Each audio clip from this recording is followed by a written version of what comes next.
Halo semua, perkenalkan nama saya Niloh Cindy Wahyuni dengan NIM 2401010557. Saya adalah mahasiswa dari Institut Beasiswa dan Teknologi Indonesia atau bisa disebut sebagai INSTIKI. Saya dari prodi TIMTI.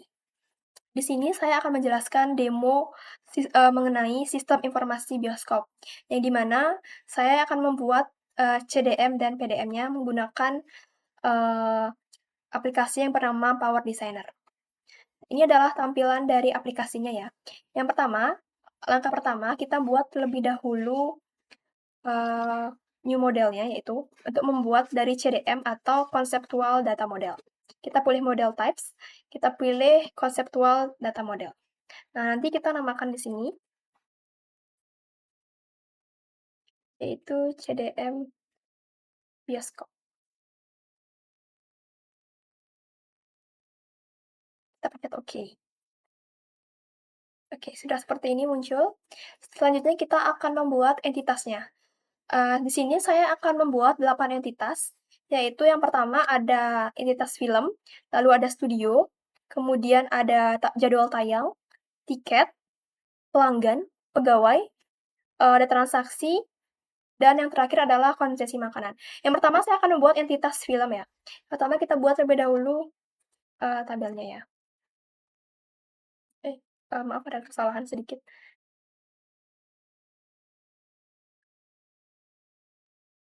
Nah, baik, di sini kita akan buat namanya, yaitu adalah film. Lalu kita buat atributnya. Atributnya juga berjumlah ada 8 atribut. Yang pertama kita buat primary key-nya dulu, yaitu adalah ID film. Data type-nya itu adalah pakai char ya. Menggunakan char dengan panjangnya itu adalah 50. Kemudian kita centang M-nya. Dan ini kita juga centang M itu nanti untuk not null, lalu yang P itu untuk primary key. Entitas yang kedua itu adalah judul film. Judul filmnya itu kita pakai varchar dengan like-nya itu 50 juga. Kita centang. Kemudian selanjutnya kita buat genre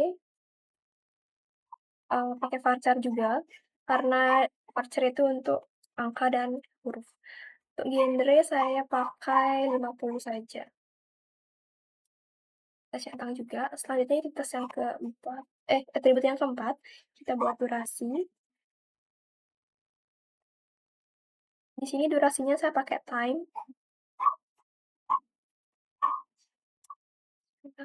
Setelah durasi kita buat sutradara ya. Sutradara pakai varchar.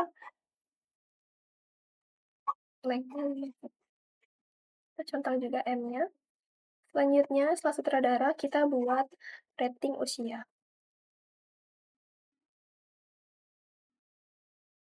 Rating usianya kita pakai varchar. Panjang 10, lalu kita M-nya. Kemudian, setelah rating usia, kita pakai atribut selanjutnya adalah tanggal rilisnya ya. Tanggal rilisnya kita pakai date and time. Setelah itu ada deskripsi film.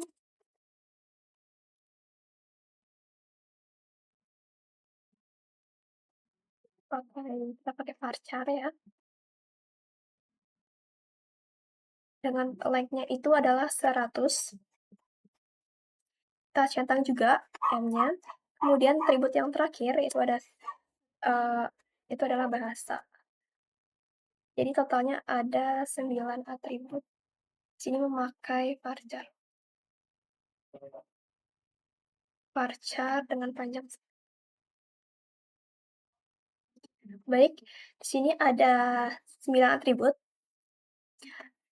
Ada ID film, judul film, genre, durasi, sutradara, rating usia, tanggal rilis, deskripsi film, dan bahasa. Kemudian kita buat identifier-nya juga. Identifier-nya itu saya buat di sini. Itu adalah ID. film.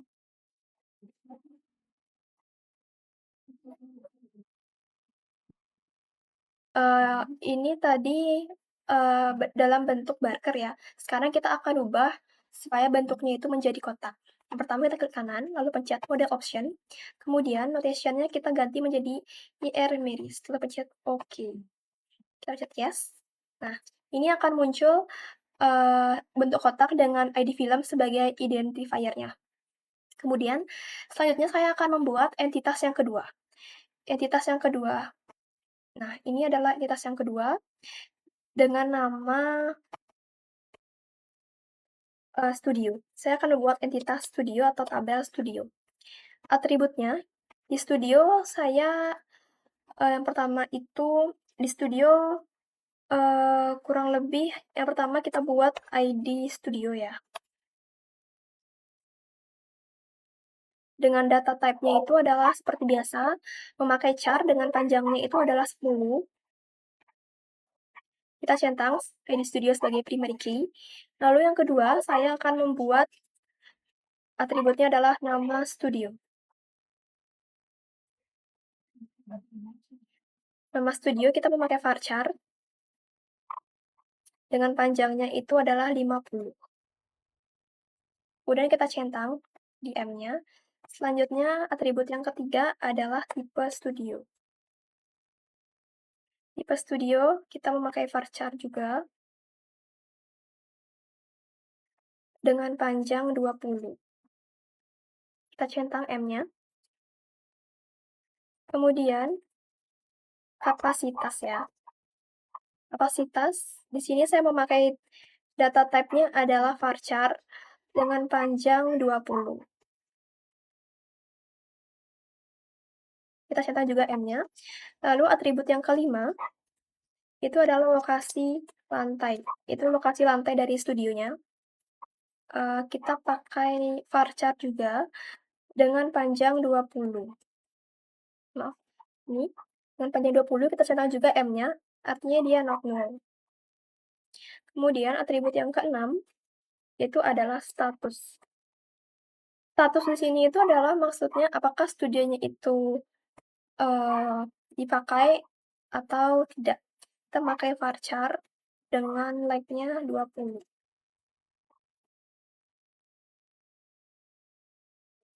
Selanjutnya setelah status, atribut yang ke-7, maaf, itu ada jumlah kursi. Jumlah kursinya itu kita memakai, karena ini jumlah kursi, kita pakai integer ya. Nah, untuk jumlah, kita juga M. Kemudian atribut yang ke-8 itu adalah ada yang namanya fasilitas. Di fasilitas kita pakai varchar. Kita memakai varchar dengan like-nya itu adalah 50. Kita centang juga M-nya. Kemudian atribut yang ke-9 atau yang terakhir itu adalah nomor kursi. Tentu di studio tentu ada yang namanya nomor kursi. Nomor kursinya itu saya pakai varchar karena biasanya di nomor kursi itu kadang-kadang itu berupa angka atau bisa berupa huruf ya, tergantung bioskopnya sendiri. Nah, di sini centang juga M-nya. Totalnya itu adalah ada 9 atribut. Kemudian jangan lupa kita buat identifier-nya memakai ID studio. Nah, ini adalah dua tabel, itu ada tabel film dan tabel studio. Ini di tabel studio itu ada 9 atribut itu, ID studio, nama studio, tipe studio, kapasitas, lokasi lantai, status, jumlah kursi, fasilitas, dan nomor kursi. Seperti ini ya. Selanjutnya nanti kita akan membuat entitas yang ketiga, itu adalah entitas jadwal tayang. Baik, selanjutnya kita akan lanjut ke bagian yang ketiga, yaitu tabel yang ketiga yang dinamakan tabel jadwal tayang. Nah, sebelum itu di sini saya ingin melepas headset terlebih dahulu, karena kan menurut saya ini sudah tidak perlu lagi ya. Baik, selanjutnya kita akan buat dulu tabelnya. Sebentar, sini saya akan kesampingkan sedikit supaya sejajar ya. Tabel yang ketiga kita beri nama tabel jadwal tayang.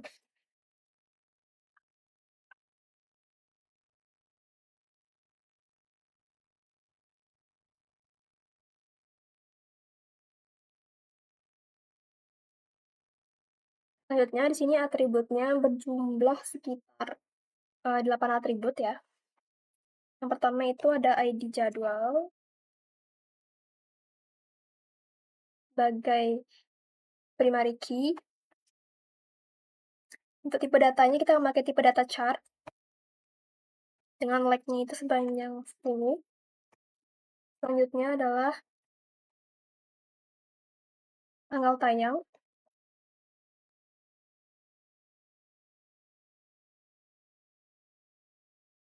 Untuk data type-nya itu adalah date and time. Lalu kita centang juga M-nya untuk not null. Kemudian selanjutnya adalah jam mulai. Jam mulai di sini data type-nya itu adalah time. Centang not null. Selanjutnya adalah jam selesai.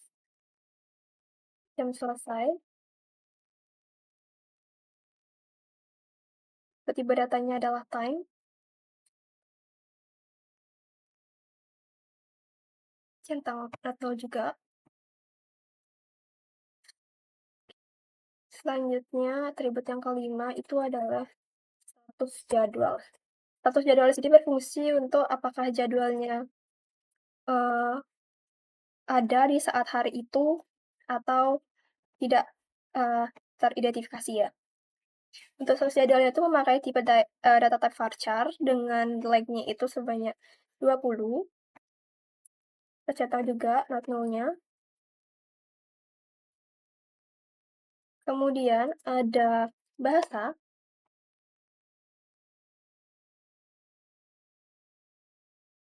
Bahasa ini memakai tipe data varchar dengan length-nya itu adalah 10 tentang not null. Kemudian selanjutnya adalah shift tayang.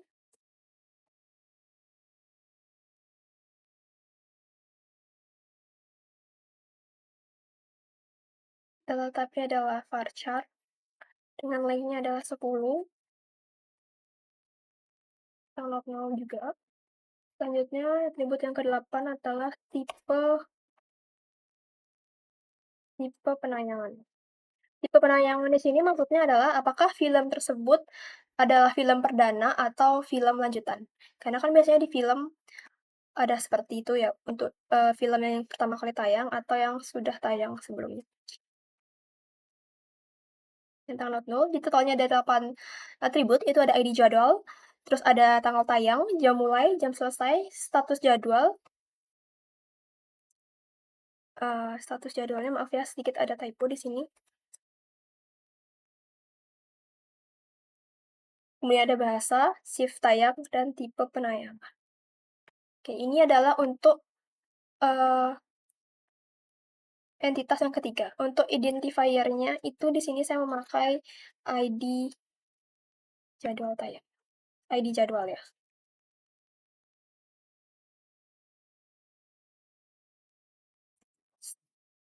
Selanjutnya, kita masuk ke entitas yang keempat. Di entitas yang keempat, di sini saya memberi nama entitas tiket. Tentunya di dalam bioskop tentu memiliki yang namanya tiket. Di tiket ini ada ID tiket sebagai primary key. Untuk data type-nya itu seperti biasa, karena ID kita memakai char dengan panjangnya adalah sebanyak 10. Kita centang primary key-nya dan not null-nya. Kemudian selanjutnya, setelah ID tiket, ada yang namanya harga tiket.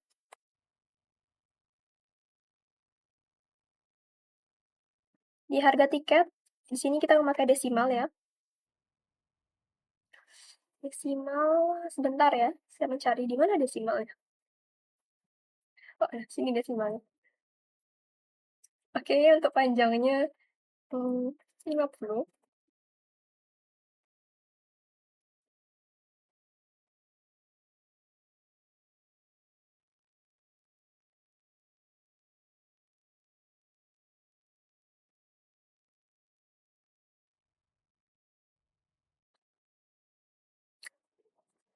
Nomor kursi itu pakai data varchar. Nomor kursinya kita memakai panjangnya adalah 20. Kita cetak juga not null. Selanjutnya, setelah nomor kursi adalah status kursi. Apakah kursi tersebut sudah terisi atau belum terisi oleh penonton yang lainnya? Status kursi kita pakai data varchar dengan panjangnya adalah 20 juga. Kita cetak not null. Selanjutnya adalah jenis tiket. Jenis tiket di sini biasanya ada tiket reguler, lalu tiket VIP, dan lain sebagainya. Kita pakai varchar dengan panjang 20. Centang not null. Setelah jenis tiket ada bernama tanggal pembelian. Tanggal pembelian kita memakai tipe data date and time. Centang not null juga. Selanjutnya, setelah tanggal pembelian, ada tipe data judul film.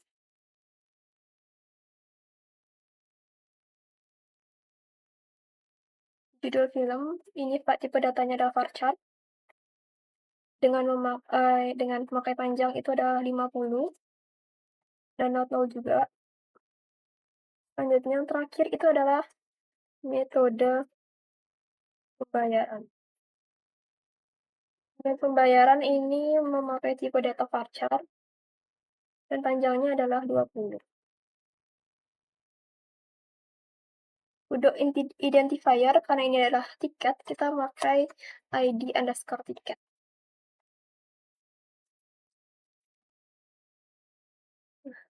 Ini adalah entitas dari tabel tiket. Itu ada ID tiket, harga tiket, nomor kursi, jenis tiket, tanggal pembelian, judul film, dan metode pembayaran. Oke, baik. Selanjutnya kita akan membuat entitas yang kelima. Tadi kan sudah ada 4 entitas, selanjutnya ada yang kelima. Kita buat tabelnya. Di sini saya memberi nama entitasnya itu adalah tabel pelanggan. Untuk atributnya, di tabel pelanggan sendiri ada 8 atribut ya. Pertama tentunya ID, ada yang namanya ID pelanggan, yang fungsinya sebagai primary key. Untuk data type-nya itu adalah char, panjangnya adalah 10. Kemudian kita centang primary key-nya. Setelah ID pelanggan, ada yang namanya nama pelanggan. Oke, selanjutnya untuk tipe datanya itu varchar, panjangnya adalah 50 untuk nama pelanggannya. Kita centang juga not null-nya, kalau sudah dicentang. Kemudian, setelah nama pelanggan ada namanya email. Email di sini untuk tipe datanya itu adalah varchar. Untuk panjangnya itu adalah 30. Centang not null-nya juga. Kemudian, selanjutnya, setelah email itu adalah nomor telepon. Nomor telepon, tipe datanya itu adalah varchar, dengan panjangnya itu adalah 20.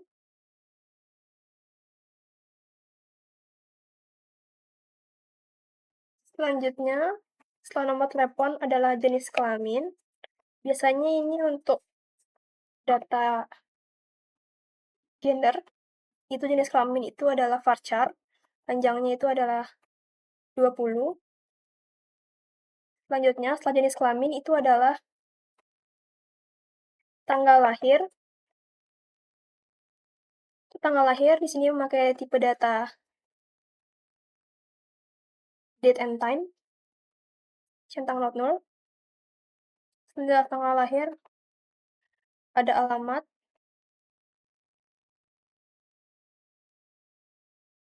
kita memakai tipe data varchar dengan panjangnya itu adalah 50, centang not null. Setelah alamat, yang terakhir itu adalah jenis keanggotaan.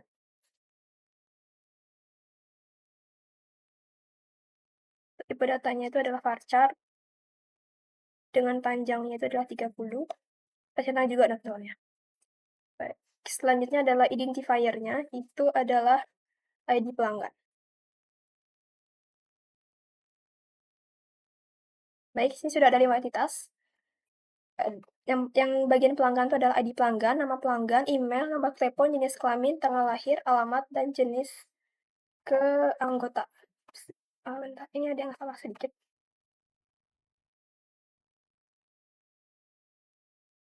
Oke, sudah. Baik, selanjutnya kita akan lanjut ke tabel yang ke-6, itu adalah tabel pegawai. Kita buat dulu entitasnya. Sini saya beri nama tabel pegawai. Untuk atributnya seperti biasa, yang pertama dimulai oleh ID pegawai. Datanya adalah varchar. Char. Untuk lengthnya itu 10, 20 saja saya buat. Kita centang primary key-nya. Kemudian selanjutnya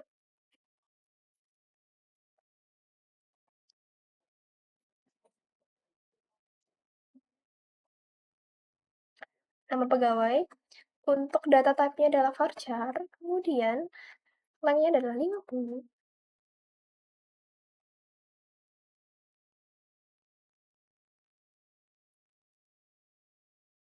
Selanjutnya adalah nomor telepon. Ada salah tadi. Nomor underscore telepon.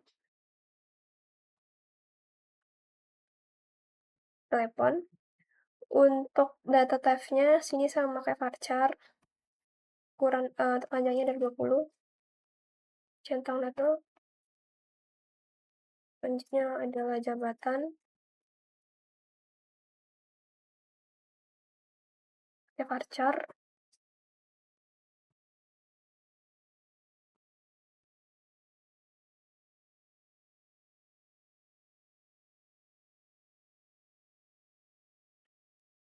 Selanjutnya ada email. Itu memakai varchar. Jamnya adalah 30. Selanjutnya shift kerja.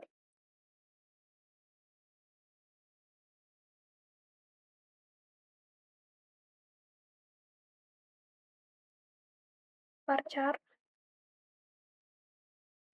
20.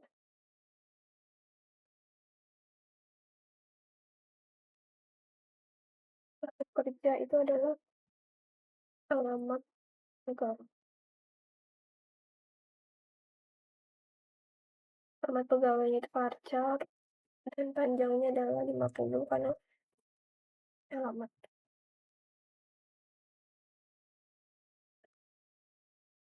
Yang terakhir adalah tanggal lahir. Tanggal lahirnya kita memakai data type date and time. Kita centang not dulu. Oke, totalnya ada 8 atribut. Saya lupa namakan identifier. Identifier itu adalah ID underscore pegawai. Baik, ada 8 atribut, itu ada ID pegawai, nama pegawai, nomor telepon, jabatan, email, shift kerja, alamat pegawai, dan tanggal lahir. Kemudian kita lanjut ke bawah. Kita akan buat atribut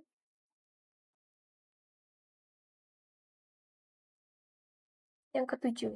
Entitas yang ketujuh maksudnya, yaitu adalah tabel transaksi. Di mana transaksi ini? Tentunya yang pertama itu adalah ID transaksi.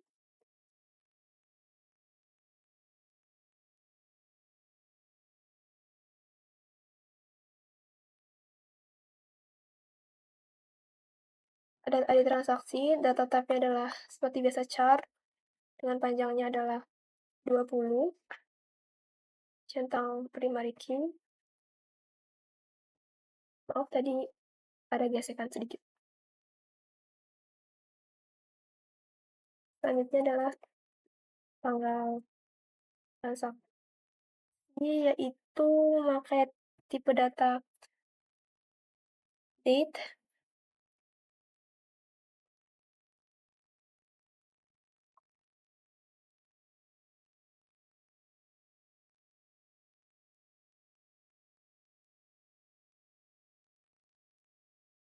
jumlah tiket, tipe datanya adalah integer,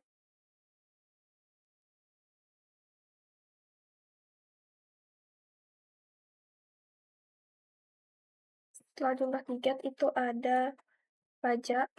Untuk pajak, tipe datanya adalah varchar, dengan panjangnya adalah 20. Kemudian ada diskon, tipe datanya adalah varchar, dengan panjang juga 20. Kemudian ada total harga, tipe datanya adalah desimal, dengan panjang 50.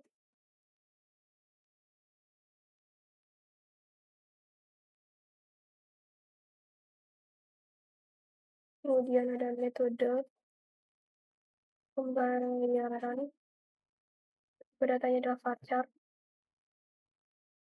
dengan panjang 20.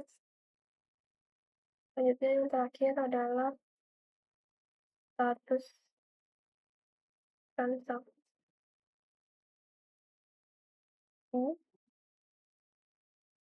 tipe datanya adalah varchar, dengan panjang 20, dan tahu juga nilainya. Jadi totalnya ada 8 atribut di transaksi. Untuk identifiernya di sini adalah ID transaksi. Ini. Jadi ada 8 atribut: ID transaksi, tanggal transaksi, jumlah tiket, pajak, diskon, total harga, metode pembayaran, dan status transaksi.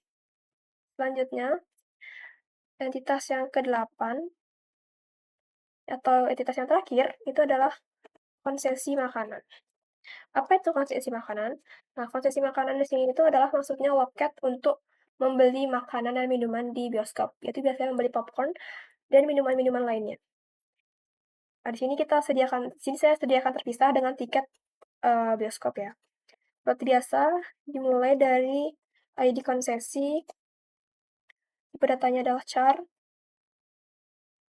dengan panjangnya adalah 20.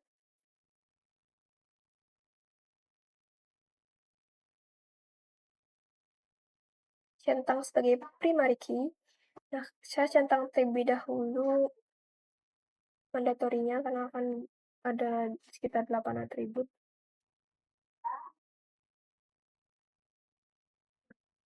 Oke, yang kedua itu adalah nama item. Itu memakai varchar, dengan panjangnya itu adalah 50. Kemudian selanjutnya adalah jenis konsesi, itu maksudnya apakah dia termasuk makanan, minuman, ataupun mungkin permen. Di sana ada seperti itu. Itu varchar, itu adalah 50. Kemudian ada tanggal pembelian ya. Pembelian kapan sih dia beli makanannya? Itu ada date. Kok dia tahu date and time? Kita pakai date and time saja. Itu kemudian atributnya kelima itu adalah jumlah item. Jumlah itemnya sini saya memakai integer.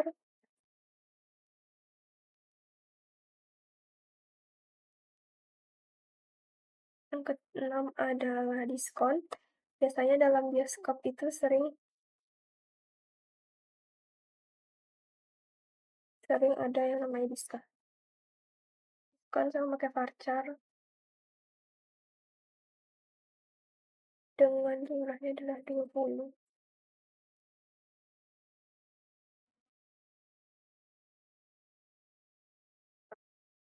Bentar ya.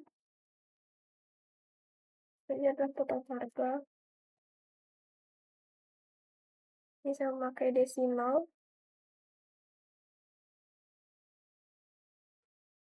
panjangnya adalah 30. Dan yang terakhir adalah metode pembayaran. Ini saya memakai varchar dengan panjangnya adalah 20. Kode identifiernya itu adalah ID underscore konsesi ya guys. Oke. Baik, di sini adalah ke-8 atribut, ke-8 entitasnya. Sini saya rapikan sebentar biar terlihat lebih rapi. Maaf di sini keringetan karena Bali cuacanya sangat panas.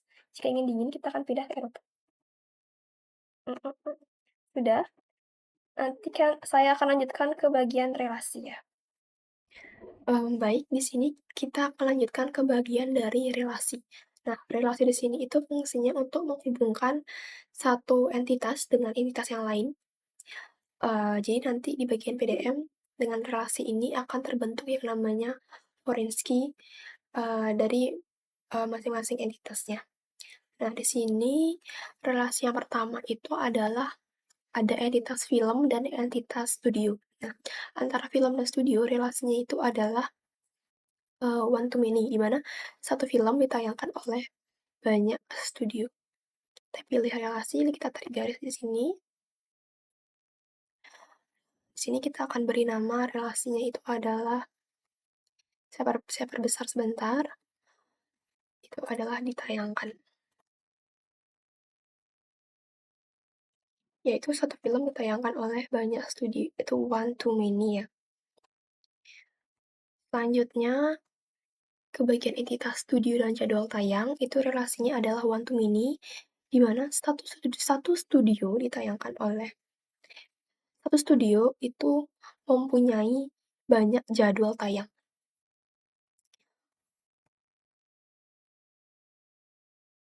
Ini relasinya.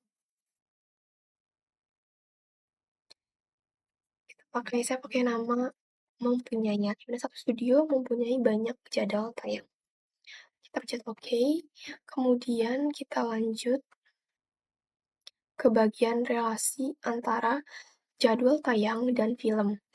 Yang dimana satu film itu tentu memiliki banyak jadwal tayang. Jadi karena satu film memiliki banyak jadwal tayang, itu relasinya adalah one to many.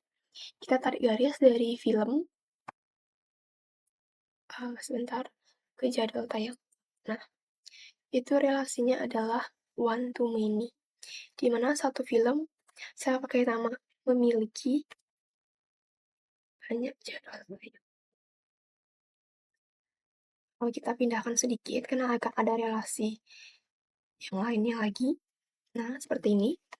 Kemudian, di bagian jadwal tayang, ke bagian tiket juga mempunyai relasi. Dimana satu jadwal tayang, maaf ya, agak serak. Dimana satu jadwal tayang itu mempunyai banyak tiket. Jadi kan tentu di dalam satu jadwal tayang di bioskop itu pasti tidak mungkin bioskop itu hanya menerima satu tiket. Tentu ada banyak tiket di bioskop tersebut untuk memenuhi kursi-kursi yang ada di bioskop. Jadi kita tarik kesimpulan, satu jadwal tayang itu berisi banyak tiket. Kita tarik di sini. Seperti ini.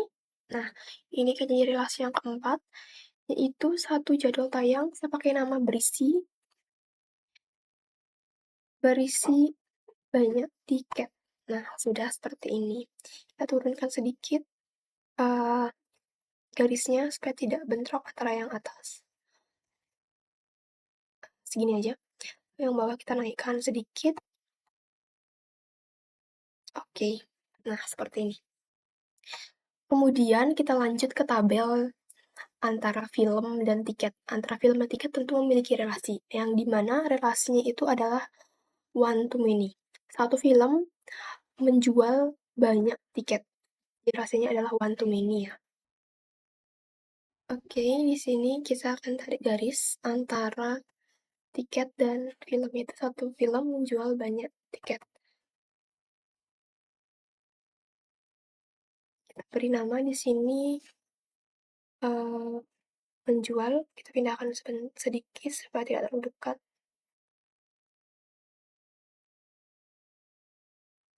Oke, sebentar ada kesalahan. Dia berpindah terlalu jauh.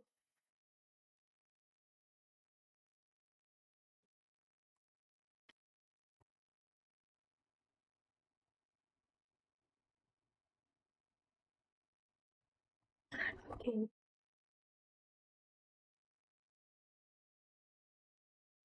sudah, kita pencet lagi tombol relasi, yang dimana satu film itu menjual banyak tiket.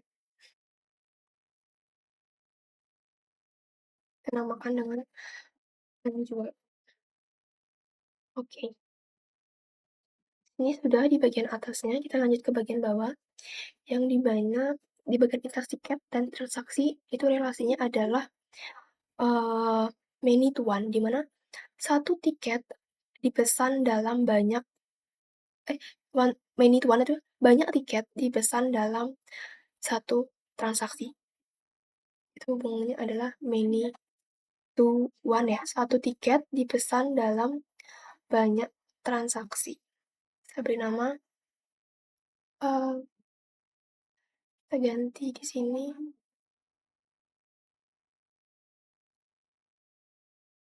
banyak tiket, yaitu kardinalitasnya many to one, di mana banyak tiket. Maaf jika tadi saya ada kesalahan dalam penyebutan. Maksud saya sini adalah banyak tiket itu dipesan dalam satu kali transaksi. Nah, ini saya dipesan dalam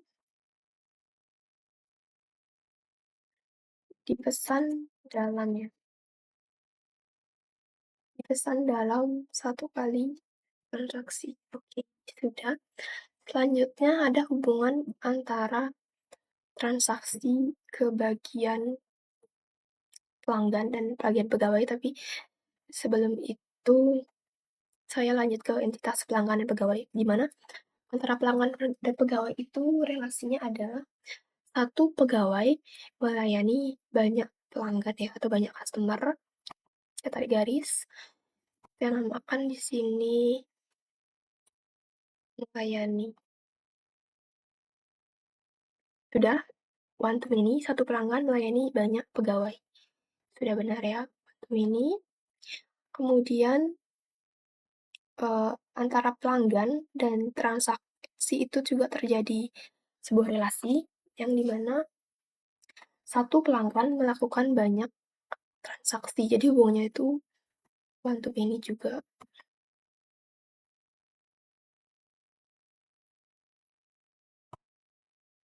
Satu pelanggan itu melakukan banyak transaksi.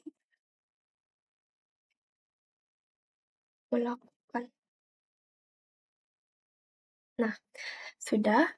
Kemudian antara pelanggan dan konsesi makanan juga ada hubungan seperti saya jelaskan tadi di awal.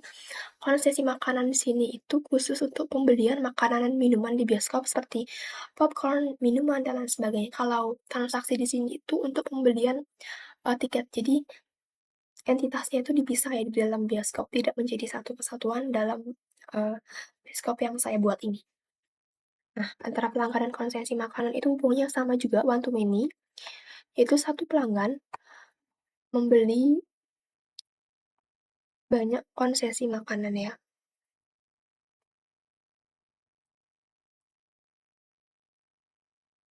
Pakai nama membeli. Kita pindahkan sedikit supaya tidak terlalu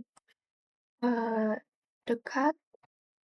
Nah, di sini satu pelanggan membeli banyak konsesi makanan. Nah, kita lanjut ke hubungan antara pegawai,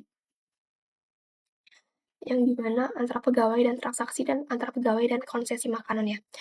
Satu pegawai mengelola banyak transaksi makanan. Jadi antara pegawai dan transaksi itu hubungannya adalah one to many. Satu pegawai mengelola banyak konsesi makanan. Mengelola banyak transaksi. Maaf ya, ada kesalahan. Satu pegawai mengelola banyak transaksi. Oke, menge Satu pegawai mengelola banyak transaksi one to many. Oke.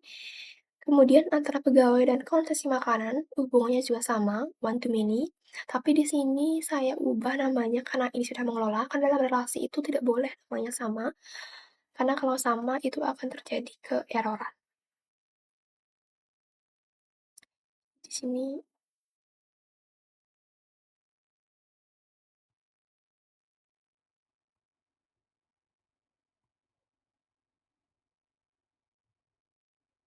kalau kita pindahkan sedikit,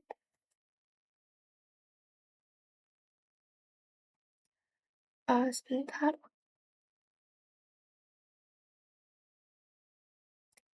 ya tidak bisa, kita ubah dulu namanya jadi menangani. Satu pegawai menangani banyak konsesi makanan.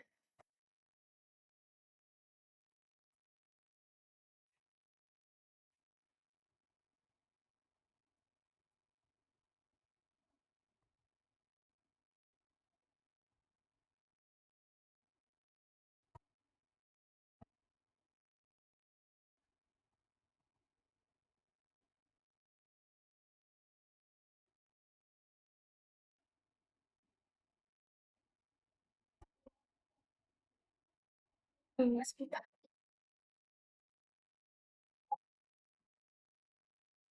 kita buat ulang saja.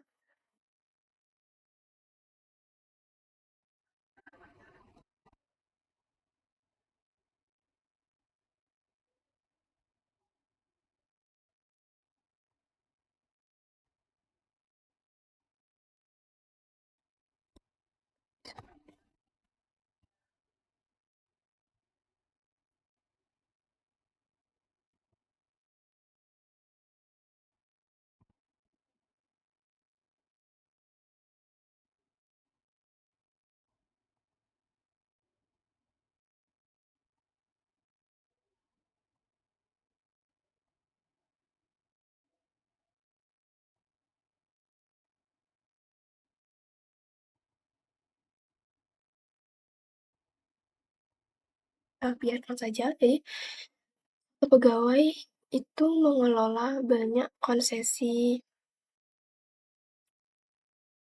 satu pegawai itu menangani banyak konsesi makanan dan satu pegawai banyak mengelola transaksi. Seperti ini. Nah, ini sudah tabelnya ada sekitar, kita hitung terlebih dulu ada berapa relasinya. 1, 2, 3, 4, 5, 6, 7, 8, 9, 10, 11. Ada 11 relasi di sini.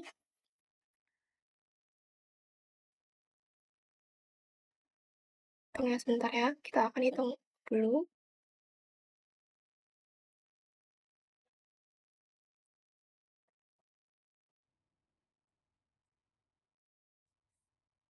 Ini sudah benar 11, tadi saya mengecek dulu.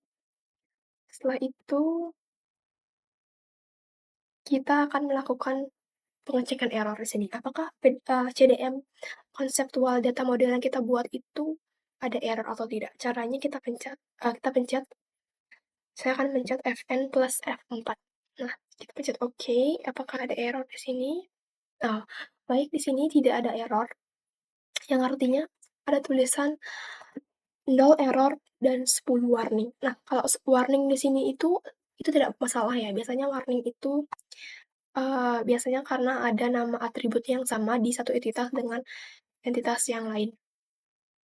Itu kan tadi diskon, pasti ada yang sama dengan atribut yang lain. Misalnya tadi bahasa, saya memakainya sama di atribut film dan atribut jadwal tayang. Nah, itu namanya warning. Tapi warning di sini tidak masalah karena um, warning di sini tuh hanya berlaku untuk atribut yang bukan untuk primary key-nya. Nah, ketika primary key-nya ada yang sama, itu saja, itu baru tidak boleh, itu akan terjadi error. Tapi kalau atribut yang sama namanya, itu tidak masalah asalkan dia bukan sebagai foreign key maupun sebagai primary key-nya. Jadi tidak usah digerakkan, yang penting sudah 0 error ya di sini tulisannya. Aktif sebentar. Kemudian setelah ini kita akan membuat physical data model. Setelah CDM kita akan membuat PDM, caranya bisa Ctrl+G, atau di sini di tools kita cari generate physical data model. Kita pencet. Nah, di sini saya ganti, ini saya DBMS-nya saya gunakan PostgreSQL 8 karena saya ingin menggunakan itu di dalam project saya. Kita tekan OK. Nah, ini adalah hasil dari PDM-nya.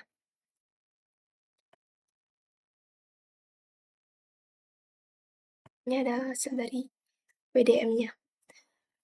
Di sini saya akan benarkan panasnya agar lurus satu dengan yang lainnya supaya terlihat lebih rapi.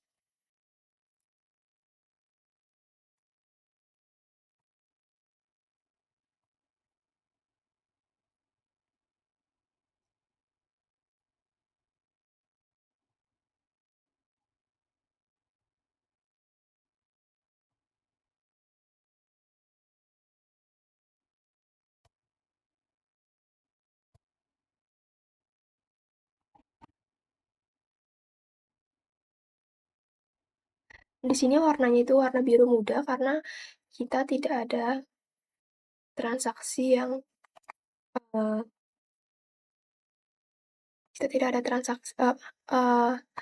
data yang many to many, jadi warnanya biru muda karena kita semuanya one to many, jadi warnanya itu adalah biru muda.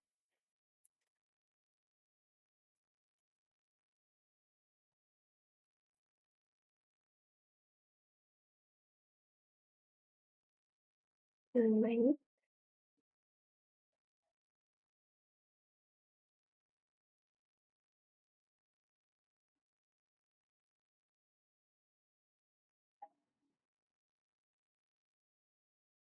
Nah, ini sudah benar semua. Di sini saya sudah merapikan hasil dari PDM-nya. Tadi saya sudah mengganti namanya menjadi PDM Bioskop ya. Jadi ada CDM Bioskop dan PDM Bioskop. Nah, ini adalah hasilnya, di mana tadi uh, di CDM, relasi yang kita hubungkan tadi akan menjadi forenski ya. Contohnya itu seperti studio dan jadwal tayang. Kan ada one to many. Nah, di sini studio dan jadwal tayang itu di mana di jadwal tayang itu akan ada ID studio dan ID film ya. Karena dari relasi-relasi yang telah kita buat di CDM itu menjadi sebuah forenski. Sebuah forenski baru secara otomatis ya. Di sini ada jadwal tayang, forenskinya ada ID studio dan ID film. Di studio itu forenskinya adalah ID film, di film tidak ada forenski. Kemudian di tiket itu forenskinya ada ID jadwal, ID film, dan ID transaksi. Di pelanggan itu forenskinya adalah ID pegawai, di pegawai itu tidak ada forenski. Kemudian di transaksi itu forenskinya adalah pegawai dan pelanggan. Untuk yang terakhir di bagian entitas konsumsi makanan, forenskinya itu adalah ID pegawai dan ID pelanggan. Nah, ini adalah hasil PDM yang telah kita generate tadi, itu ada 8 entitas totalnya, 1, 2, 3, 4, 5, 6, 7, 8. Nah, selanjutnya setelah kita membuat PDM-nya, dan hasilnya sudah rapi seperti ini, hal yang kita lakukan adalah cek error. Apakah PDM yang telah kita buat tadi itu ada error atau tidak? Kalau tadi kan CDM-nya tidak ada error, hanya warning saja, karena datanya itu, nama datanya sama, tapi itu tidak masalah, asalkan itu bukan sebagai primary key. Nah, kalau di sini kita akan cek errornya, seperti biasa, caranya adalah Fn plus F4. Ini akan muncul seperti ini, tekan OK. Oke, di sini tidak ada error ya. Bisa terlihat tulisannya adalah 0 error dan 0 warning. 0 error dan 0 warning. Nah, itu artinya PDM yang telah kita buat itu sudah benar dan tidak ada data yang sama. Ini adalah hasil dari PDM saya, bisa dilihat. Kemudian ini adalah hasil dari CDM saya. Saya perbesar sebentar supaya terlihat jelas. Nah, ini adalah hasil dari CDM, kemudian ini adalah hasil dari PDM-nya. Ini PDM, dan ini CDM. Dan sudah tidak ada error lagi, artinya data yang telah kita buat itu sudah benar ya. Baik, sekian dari presentasi saya mengenai demo dari UTS basis lanjut mengenai CDM dan PDM. Nah, di sini mohon maaf jika ada kesalahan kata. Apabila saya tidak menjelaskan, mohon maaf apabila ada kesalahan kata. Akhir kata, saya ucapkan terima kasih.